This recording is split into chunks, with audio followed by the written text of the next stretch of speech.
तो क्या America tactical nuclear weapon इस्तेमाल करने की बात कर रहा है वहाँ? अब उसकी शिकस्त हो जाना और इतने कम वक्त में, ये वो चीज़ है जो अमेरिकी जो एस्टेब्लिशमेंट है उसको ये कबूल नहीं हो रही है। इसको हम मिलिट्री लैंग्वेज में बोलते हैं कमांड ब्रेकडाउन। बहुत ही सीरियस बात है। 8 क्रू मेंबर्स ने रिपोर्ट आ रही है सुसाइड कमिट कर ली है। तो ये यूएस मिलिट्री में एक तरीके से क्या इसको बगावत ही बोलते हैं और क्या बोलते हैं, हर आदमी अपना काम करने में लगा हुआ है, कमांड ब्रेकडाउन है। तो आज पाकिस्तान का रोल जो है वो और बढ़ गया है, उसका अब काम ज़्यादा हो गया है कि ईरान की हाई पावर्ड 21 मेंबर की team, senior leader Qalibaf, Abbas Araghchi भी शामिल हैं, ये सब जा रहे हैं पाकिस्तान। क्योंकि आज पाकिस्तान के जो आर्मी चीफ हैं फील्ड मार्शल आसिम मुनीर, वो इकलौते पर्सन हैं, इकलौते हैं जो कि प्रेसिडेंट ट्रंप से डायरेक्टली बात कर सकते हैं। पाकिस्तान जिसके पास पूरी सपोर्ट है चाइना की, जिसके पास सपोर्ट है रशिया की, इकलौता मुल्क है जो है एक बहुत बड़ी जो प्रॉब्लम खड़ी हो सकती है दुनिया के लिए, उसको पाकिस्तान काफ़ी मदद कर सकता है। ये जो 8 अगस्त को जो हुआ है मक्का जॉइंट डिफेंस एग्रीमेंट, जिसमें हम जानते हैं 3 मुल्क हैं, पाकिस्तान है, टर्की है, सऊदी अरेबिया है, इसको बिल्कुल कोशिश नहीं करी गई है अमेरिका में समझने की।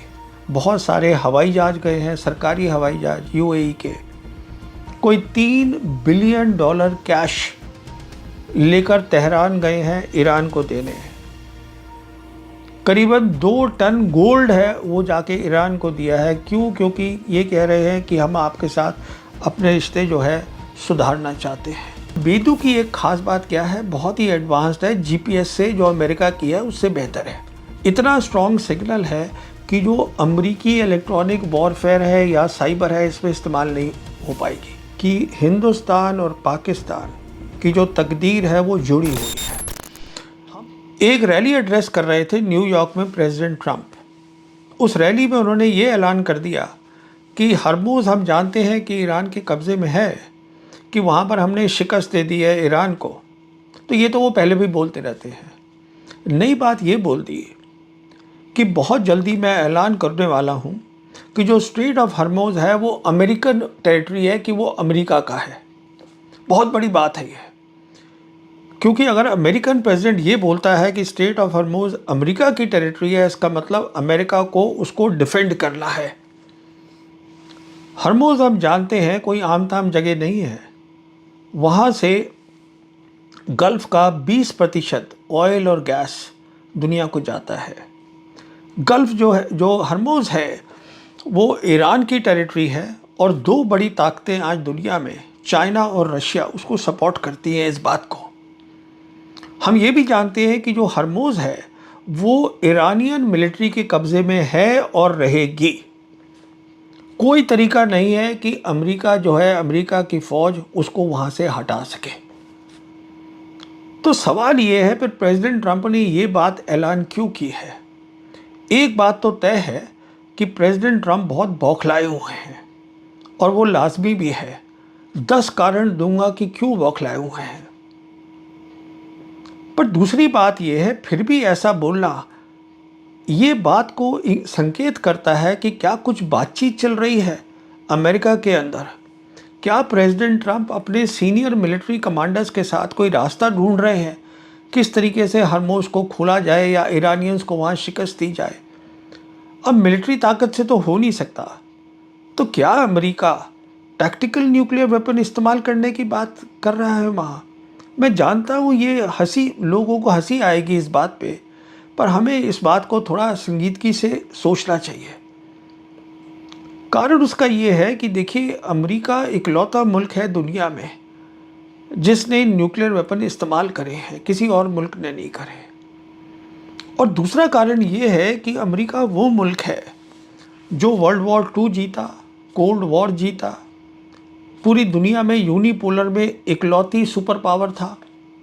अब उसकी शिकस्त हो जाना और इतने कम वक्त में, ये वो चीज़ है जो अमेरिकी जो एस्टेब्लिशमेंट है उसको ये कबूल नहीं हो रही है। तो क्या वो कुछ ऐसे कुछ हरकत करने वाले हैं जिससे कि दुनिया में एक नई चीज़ होने वाली है, तो ये बातों को सोचना ज़रूरी है अभी से। अब मैं बताना चाहूँगा कि ऐसी 10 बातें क्या हैं जिसके कारण बौखलाए हुए हैं प्रेसिडेंट ट्रंप। देखिए, पहली बात तो ये है कि जो उनके सपोर्टर्स हैं, जिसको हम बोलते हैं मागा बेस, उनकी जो पॉपुलैरिटी है उसमें गिरती जा रही है बहुत तेज़ी से, क्योंकि उनके फॉलोअर्स का ये कहना है कि हमारी लड़ाई है ही नहीं वेस्ट एशिया में, हम वहाँ क्यों बैठे हैं। और प्रेसिडेंट ट्रंप में इस रैली में उन्होंने खुद कहा है कि देखिए, मैं जानता हूँ इस लड़ाई के कारण, जो लड़ाई चल रही है वेस्ट एशिया में, दाम बढ़ रहे हैं चीज़ों के, अमेरिका के अंदर ऑयल के दाम बढ़ रहे हैं, तो उन्होंने ये कबूला है इसके अंदर।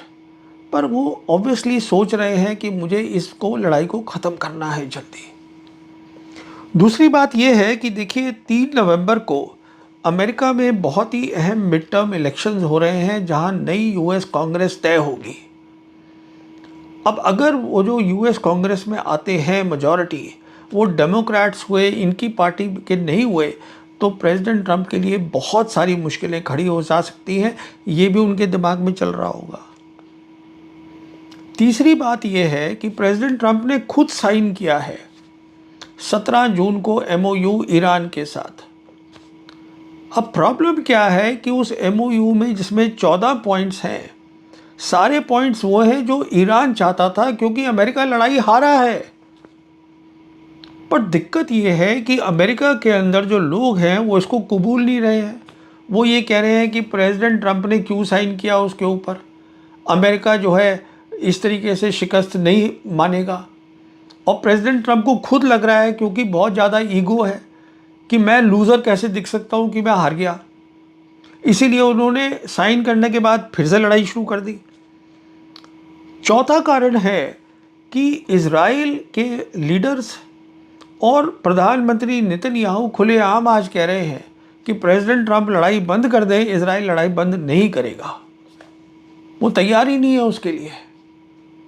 पांचवा कारण क्या है कि जब ये लड़ाई शुरू करी थी अमेरिका ने, जिसको कि वर्गलाया गया, ये इजराइल नेतन्याहू ट्रंप को इस लड़ाई में ले आए, अब वो तो साफ क्लियर हो रखा है कि लड़ाई की कोई तैयारी थी ही नहीं, कोई प्लान ही नहीं था, सोचा ही नहीं था कि क्या ऑब्जेक्टिव होगा, किसके खिलाफ लड़ाई हो रही है, कितनी ताकत है उसके पास। अगर ये सब किया होता, जिसे हम बोलते हैं वॉर इन्वेंटरी, कि हमारे पास लड़ाई लड़ने का असला क्या है, क्या हमारे पास मिसाइल्स हैं, क्या हमारे पास मिसाइल रोकने की मिसाइल, जिसे इंटरसेप्टर मिसाइल्स बोलते हैं, वो है, वो कुछ भी नहीं सोचा गया।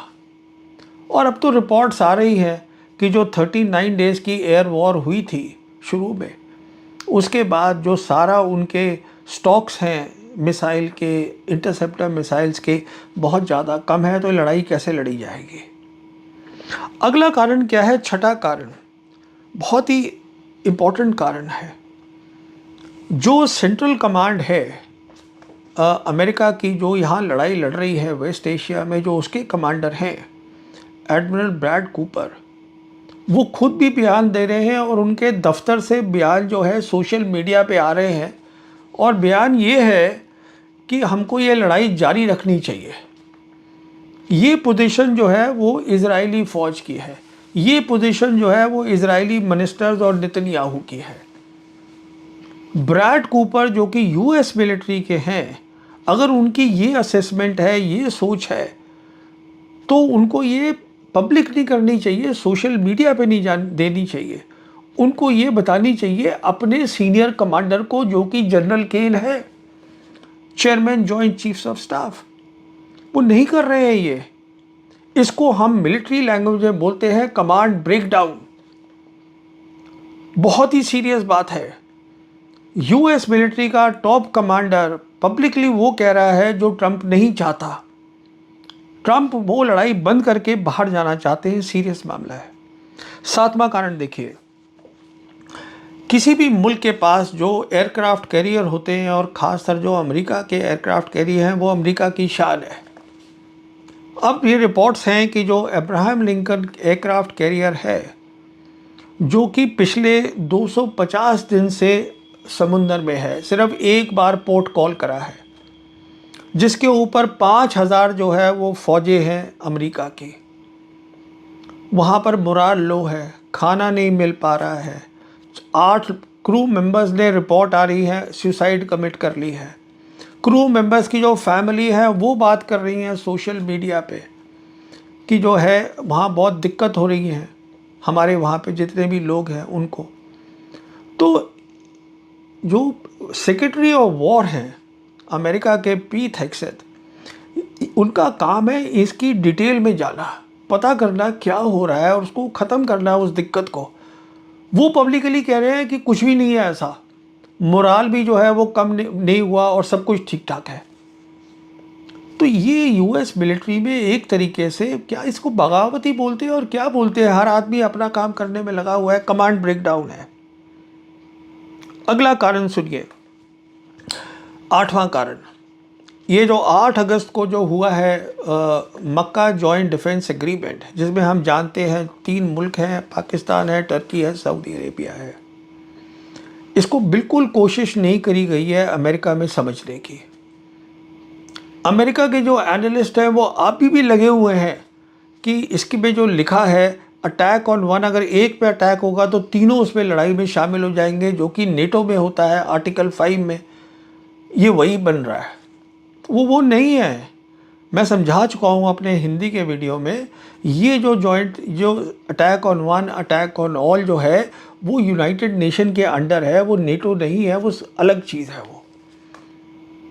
पर अमेरिकी जो हैं वो अपने तरीके से सोचते हैं, समझने की कोशिश नहीं कर रहे हैं कि जो नया वर्ल्ड ऑर्डर बन रहा है इसका क्या मतलब है। तो ये सब बातें प्रेसिडेंट ट्रंप को बताई जा रही होंगी और ये भी बताया जा रहा होगा कि इस एग्रीमेंट के अंदर आज 3 मुल्क हैं, कुवैत है, उसके बाद कतर है लाइन में खड़ा हुआ, वो भी इसको शामिल ज्वाइन करना चाहता है। टर्की कोशिश कर रहा है कि इजिप्ट भी इसके अंदर शामिल हो जाए। तो कहने का मतलब ये है, वो ये भी सोच रहे होंगे कि ये सब मेरे खिलाफ है और इसको मैं जल्दी से जल्दी रोकूं, इसका मतलब मैं हरमोज खोलूं जल्दी से जल्दी और मैं यहाँ से अगला स्टेप अपना सोचूं। फिर ये भी एक खतरा दिख रहा है। अगली बात बताता हूँ, 9th बात। आज मैं एक अमेरिका का चैनल है ट्रांजिशन प्रोटोकॉल, उस पर था, तो उनके होस्ट ने मुझे बताया कि जो प्रिंस सलमान है सऊदी अरेबिया के, उन्होंने फिर से बात करी है प्रेसिडेंट ट्रंप से और कहा है कि आप इस लड़ाई को आगे ना बढ़ाइए बिल्कुल। और उसका कारण बिल्कुल सही है, क्योंकि आप देखिएगा जो सऊदीज़ है वो कोशिश में लगे हुए थे कि हम दोनों जगह अपना पैर रखे लटका अटा के। अमेरिका से भी दोस्ती करी हुई है और चाइना और ब्रिक्स के मेंबर भी हैं। तो अब क्या हुआ है, याद करिएगा कि नवंबर 2025 में प्रिंस सलमान गए थे वाइट हाउस में, जहाँ पे प्रेसिडेंट ट्रंप भी खड़े थे। वहाँ पर ये अनाउंसमेंट करी प्रिंस सलमान ने कि जो सऊदीज़ हैं वो $600 बिलियन अमेरिका में इन्वेस्ट करेंगे। उसके ऊपर प्रेसिडेंट ट्रंप ने ये टिप्पणी करी थी कि भाई 600 की जगह आप 1 ट्रिलियन कर दो। और हम जानते हैं कि अमेरिका की बहुत सारी इन्वेस्टमेंट्स हैं सऊदी अरेबिया में, और ये वो भाषा है पैसे की, डील्स की, जो प्रेसिडेंट ट्रंप को समझ में आती है। तो सऊदी प्रिंस ने यही बताया होगा प्रेसिडेंट ट्रंप को कि इस सब पे खतरा है, मैं इन्वेस्टमेंट नहीं करूँगा, आपकी जो यहाँ इन्वेस्टमेंट्स हैं उन पे भी खतरा है। तो वो उनको बात समझ में आ रही है। तो वो ये एक बड़ी बात, इम्पॉर्टेंट बात है। और वो ये भी समझ रहे होंगे कि सऊदी जो है वो इसमें जॉइंट डिफेंस एग्रीमेंट में भी शामिल है। फिर एक और जो बात पता चली वो ये है कि जो यूएई है, जो अभी तक बिल्कुल अलग थलग था, अपना लगा हुआ था, क्योंकि उसका अब्राहम अकॉर्ड है इज़राइल के साथ, यूएई की इन्वेस्टमेंट से इतनी इज़राइल के अंदर नज़दीक है, इज़राइल के नज़दीक है वाशिंगटन के, सोच रहा था कि मैं इन सबसे अलग जो है काम कर सकता हूँ, मुझे ईरान से कुछ लेना देना नहीं है। वो भी अब लाइन पे आ रहा है। जैसे कि मुझे बताया गया, ये जो होस्ट हैं ट्रांजिशन प्रोटोकॉल के, उन्होंने मुझे बताया कि देखिए बहुत सारे हवाई जहाज़ गए हैं, सरकारी हवाई जहाज़ यूएई के, कोई $3 बिलियन कैश लेकर तेहरान गए हैं ईरान को देने। करीबन 2 टन गोल्ड है वो जाके ईरान को दिया है। क्यों? क्योंकि ये कह रहे हैं कि हम आपके साथ अपने रिश्ते जो है सुधारना चाहते हैं। ये बात है क्योंकि उनकी समझ में आ रहा है कि ये जॉइंट डिफेंस एग्रीमेंट के साथ साथ ये एक बहुत बड़ा स्टेप है रीजनल सिक्योरिटी फ्रेमवर्क जो बनाया जा रहा है। जब अमेरिकी फ़ौजें यहाँ से चली जाएंगी वेस्ट एशिया में तो वो उसकी जगह आएगा। और 10वां कारण देखिएगा कि जब अमेरिका प्रेसिडेंट ट्रंप आए थे दफ्तर में, याद करिएगा, तब उन्होंने कहा था कि खतरा बढ़ गया है अमेरिका को, जो सही बात है। रशिया और चाइनीज़ मिसाइल्स का नई टाइप की मिसाइल्स है, तो हम एक अपना जो है एंटी मिसाइल सिस्टम बना रहे हैं जिसको गोल्डन डोम बोलते हैं, जिसमें 1.5 ट्रिलियन डॉलर्स लगेंगे पेंटागन के, और जिसमें ज़्यादा काम जो होगा वो स्पेस का होगा, जिसको अंतरिक्ष बोलते हैं।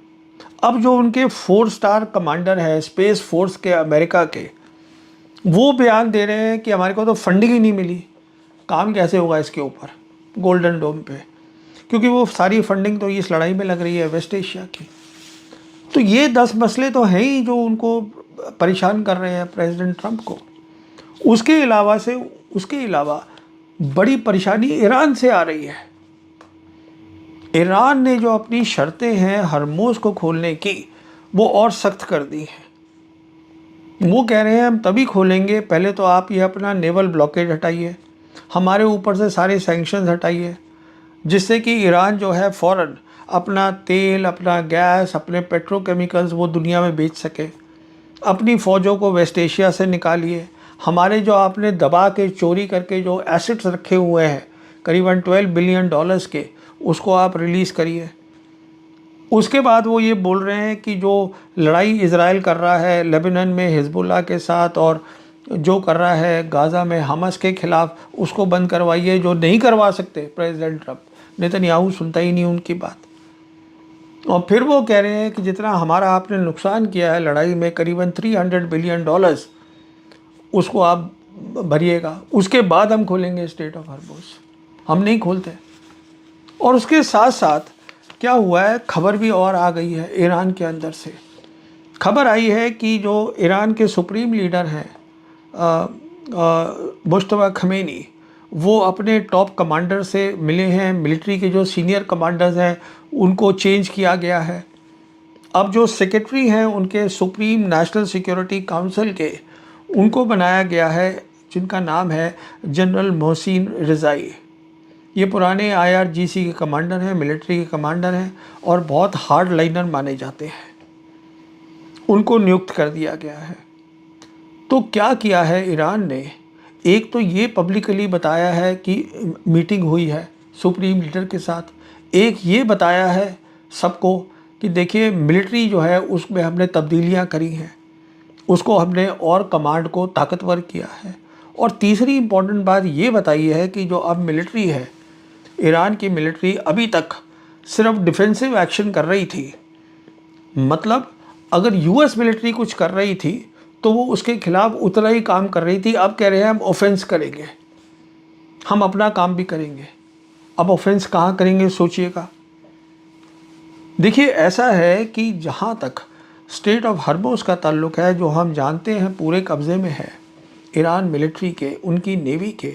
कुछ काबिलियत वहाँ ऐसी है जिसका उन्होंने इस्तेमाल ही नहीं किया अभी तक, जैसे कि छोटी पनडुब्बी, ब्रिजेट सबमरीन बोलते हैं, जो ईरान की नेवी ने ली थी नॉर्थ कोरिया से, जो पर्शियन गल्फ के में काम करने के लिए परफेक्ट, बहुत बढ़िया है। इससे आप टॉर्पीडो भी फायर कर सकते हैं, मिसाइल्स भी फायर कर सकते हैं। उसका इस्तेमाल नहीं किया अभी तक। फिर उनके पास ड्रोन्स हैं, अंडर वाटर ड्रोन्स, जो बिल्कुल साइलेंट है। वो जो दूसरे साइड का सोनार है वो उसकी आवाज़ को नहीं पकड़ पाएगा, उसका भी अभी तक इस्तेमाल नहीं किया है। फिर देखिएगा उनके पास जो मिसाइल्स हैं, ये तो अमेरिकन भी मान गए हैं, उनकी जो मिसाइल्स हैं लंबी रेंज की, वो एक्यूरेट हो गई हैं। बहुत एक्यूरेट क्यों हो गई हैं? क्योंकि एडवांस्ड मिसाइल्स हैं जो मिड कोर्स, मतलब छोड़ने के बाद अपना रास्ता बदल सकती हैं, करेक्शन अपने आप कर लेती हैं कि मुझे कहाँ जाना है। बहुत स्पीड से जाती हैं, स्पीड है करीबन मैक 7 मैक 8 इस स्पीड से जा रही है। मैक का मतलब है स्पीड ऑफ साउंड।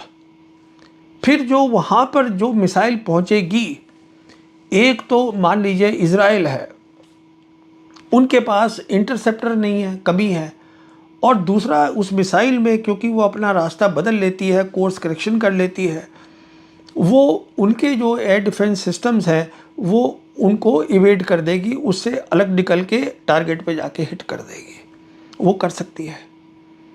तो कहने का मतलब ये है, जब इतनी उनके पास एक्यूरेट मिसाइल्स हैं, तो ये जो नेवल ब्लॉकेड लगा रखा है हरमोज पर अमेरिकन्स ने 13 अप्रैल से, नेवल ब्लॉकेड का मतलब होता है ये लड़ाई है, दिस इज़ वॉर।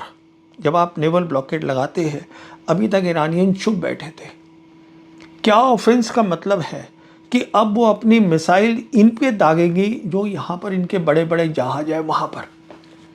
अगर 2 जहाज भी उड़ गए, डिस्ट्रॉयर्स उड़ गए यूएस नेवी के, तो आप सोच लीजिए कि क्या इज्जत रहेगी अमेरिकन नेवी की, जो इतनी बड़ी नेवी, ताकतवर नेवी मानी जाती है। फिर ईरानियन ने ये भी कह दिया है कि हम स्ट्रेट ऑफ हॉर्मुज़ में जो अंडर सी केबल्स इंटरनेट जा रहा है, अब उसको काट सकते हैं। इंटरनेट कट गया तो जो इंटरनेट जा रहा है गल्फ़ कंट्रीज़ में, वेस्ट एशिया में, इवन इंडिया में, करीबन 7 केबल्स हैं जो मुंबई जा रही हैं, उस पर आप समझ लीजिए कितना नुकसान हो जाएगा। इंटरनेट ही अवेलेबल नहीं है, आप क्या करिएगा। फिर उसके बाद जो है, आज उनके पास ताकत है कि वो जो है वो डिगो गार्शिया तक हिट कर सकते हैं, क्योंकि इतनी एक्यूरेट मिसाइल है। डिगो गार्शिया 4000 किलोमीटर है ईरान से लेकर इंडियन ओशन रीजन में। और ये सब इसलिए हो पा रहा है क्योंकि चाइनीज़ ने उनको स्पेस की कैपेबिलिटी बेदू दे रखी है। और बेदू की एक ख़ास बात क्या है, बहुत ही एडवांस्ड है, जीपीएस से जो अमेरिका की है उससे बेहतर है। इसमें होता है जिसको बोलते हैं हम यागोन ऑगमेंटेशन सैटेलाइट्स, जो कि 900 किलोमीटर और 1200 किलोमीटर एल्टीट्यूड पे काम करता है ज़मीन के ऊपर, जिसको हम लो अर्थ ऑर्बिट बोलते हैं। इसका सिग्नल बहुत स्ट्रॉन्ग होता है, इतना स्ट्रॉन्ग सिग्नल है कि जो अमेरिकी इलेक्ट्रॉनिक वॉरफेयर है या साइबर है, इसमें इस्तेमाल नहीं हो पाएगी, नुकसान नहीं कर पाएगी। तो इस सिग्नल के थ्रू जो है वो जो लंबी रेंज की मिसाइल्स हैं उनको रास्ता बताया जाता है और वो एक्यूरेसी से अपने टारगेट पे पहुंचेंगे। कहने का मतलब ये है कि आज ईरान पूरी तरीके से ताकतवर पोजीशन में है, मिलिट्री के मुतालिक एडवांस्ड मिसाइल्स हैं, प्रोडक्शन बढ़ी हुई है, और दूसरी तरफ वो जो है सब कुछ कम है, ड्रोन्स हैं, सब कुछ इनके पास है, प्रोडक्शन हो रही है। अच्छा, पर आज भी जो है, जो उनकी फोकस है, जो वो चाहते हैं, जो ईरानी चाहते हैं, वो ये चाहते हैं कि अमेरिका जो है यहाँ से निकले बाहर। अपनी फ़ौजें जो 50,000 फ़ौज उन्होंने वहाँ बिठा रखी है, और कुछ तो हट भी गई है अब गल्फ़ कोऑपरेशन काउंसिल के जो कंट्रीज़ हैं जीसीसी की, वहाँ से उसको आप निकालिए, जिससे कि हम अपना रीजनल फ्रेमवर्क, जिसमें अहम काम होगा जो मैंने बताया मक्का जॉइंट डिफेंस एग्रीमेंट का, वो वहाँ पर लाएं। हम अपने मसले खुद सॉर्ट आउट करना चाहते हैं, आप निकलिए यहाँ से। वो आज भी वही चाहते हैं। इसमें पाकिस्तान का, अब जब मैंने आपको ये पूरी बात समझा दी कि क्या ट्रंप सोच रहे हैं और जो उन्होंने ऐलान किया है, तो आज पाकिस्तान का रोल जो है वो और बढ़ गया है। पाकिस्तान मीडिएटर तो है ही, उसका अब काम ज़्यादा हो गया है। और यही कारण है कि रिपोर्ट्स आ रही हैं कि ईरान की हाई पावर्ड 21 मेंबर की टीम, जिसमें उनके सीनियर लीडर खालिबाफ, अब्बास अराक्ची भी शामिल हैं, ये सब जा रहे हैं पाकिस्तान। क्यों जा रहे हैं? बहुत सीधी सी बात है, क्योंकि आज पाकिस्तान के जो आर्मी चीफ हैं फील्ड मार्शल आसिम मुनीर, वो इकलौते पर्सन हैं, इकलौते हैं जो कि प्रेसिडेंट ट्रंप से डायरेक्टली बात कर सकते हैं, उनको बता सकते हैं कि देखिए यहाँ पर क्या सोच है, क्या तैयारी है, कि किस तरीके से आप जो बोल रहे हैं कि हम ये कर देंगे, उससे क्या नुकसान हो सकता है। क्योंकि प्रेसिडेंट ट्रंप के जो खुद हैं एडवाइज़र्स, पीट हेग्सेथ जैसे, उनको तो लड़ाई भी समझ में नहीं आती, और सारे के सारे जिसको हम बोलते हैं येस मैन, हाँ मतलब बॉस की बात को हाँ कर दी, उस टाइप के तो लोग वहाँ भरे पड़े हैं। तो कौन बताएगा प्रेसिडेंट ट्रंप को कि आपके पास एक ही रास्ता है और वो ये है, आप आराम से आइए और बात करिए ईरानियंस के साथ, और जो आपने MOU साइन करा है उसको आप मुकम्मल करवाइए, उसको आप कैरी फॉरवर्ड करिए। तो आज पाकिस्तान, इसमें कोई शक नहीं होना चाहिए, हमें समझना है पाकिस्तान जिसके पास पूरी सपोर्ट है चाइना की, जिसके पास सपोर्ट है रशिया की, इकलौता मुल्क है जो ये थ्रेट दी गई है प्रेसिडेंट ट्रंप की कि मैं हरमोज़ को अपनी टेरिटरी ऐलान कर दूंगा। उसका क्या मतलब है? वो उसको सुलझा के मामले को ठंडा करके उसको जो है एक बहुत बड़ी जो प्रॉब्लम खड़ी हो सकती है दुनिया के लिए, उसको पाकिस्तान काफ़ी मदद कर सकता है। मैं लास्ट बात जो हर बार बोलता हूँ, अब भी वही बोलना चाहता हूँ कि हिंदुस्तान को अगर प्रोग्रेस करना है इस नई दुनिया में जहाँ 3 बड़ी ताकतें हैं, जिसको मल्टीपोलर हम वर्ल्ड बोलते हैं, तो आप समझ के चलिए कि हिंदुस्तान और पाकिस्तान की जो तकदीर है वो जुड़ी हुई है। हम दोनों तभी सफल हो पाएंगे, हमारे लोगों की गरीबी तभी हट पाएगी अगर हम इस बात को समझें कि दुनिया बदल चुकी है, हम दोनों को मिल के काम करना है।